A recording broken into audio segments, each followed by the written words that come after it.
আসসালামু আলাইকুম বন্ধুরা, আজকে আছি শরীয়তপুর। এখন আপনাদের দেখাবো শরীয়তপুরের অন্যতম সৌন্দর্যের একটি অংশ, সেটা হচ্ছে শরীয়তপুরের সার্কিট হাউস।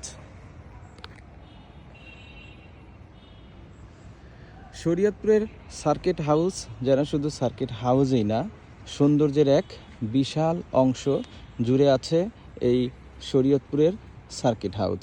একেবারে মূল রাস্তা থেকে শুরু করে সার্কিট হাউস পৌঁছা পর্যন্ত দুই পাশে যে রাস্তাটা রয়েছে, রাস্তার দুই পাশে ছড়িয়ে ছিটিয়ে আছে রঙিন ফুলসহ বিভিন্ন ফুলের গাছ, যেটা আসলে খুবই সুন্দর।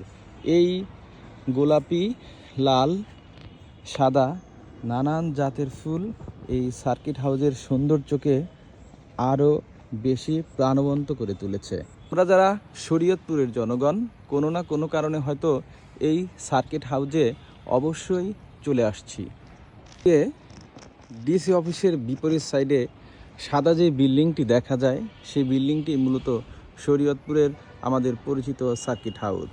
হচ্ছে সার্কিট হাউসের মূল ফুলের বাগান, যেখানে কয়েকদিন আগে প্রচুর ফুল ফুটেছিল, এখনও কিছু গোলাপ ফুল ফুটে রয়েছে। এটা হচ্ছে সাদা গোলাপ, যেটা সার্কিট হাউসের সৌন্দর্যকে আরও বেশি প্রাণবন্ত এবং সতেজ করে তুলছে। আর গোলাপ ফুল যেন গোলাপি রঙের আভা ছড়াচ্ছে।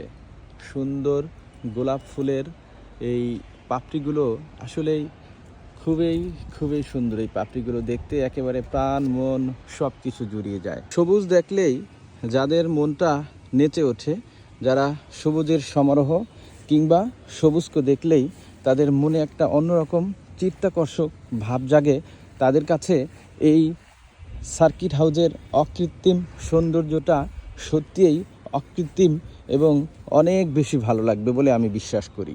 আমরা যারা শরীয়তপুরের জনগণ, আমরা এই সার্কিট হাউস যারা দেখিনি, তারা মূলত অনেক বড় এক সৌন্দর্যকে মিস করে ফেলেছি।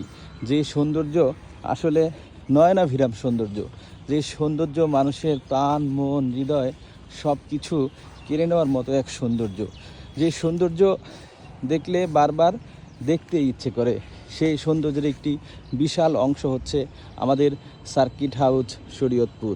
হাউস শরীয়তপুরের মূল গেট পেরুলেই প্রথমেই বাম পাশে চোখে পড়বে একটি সুন্দর টেনিস মাঠ, যেটা এখন বন্ধ রয়েছে।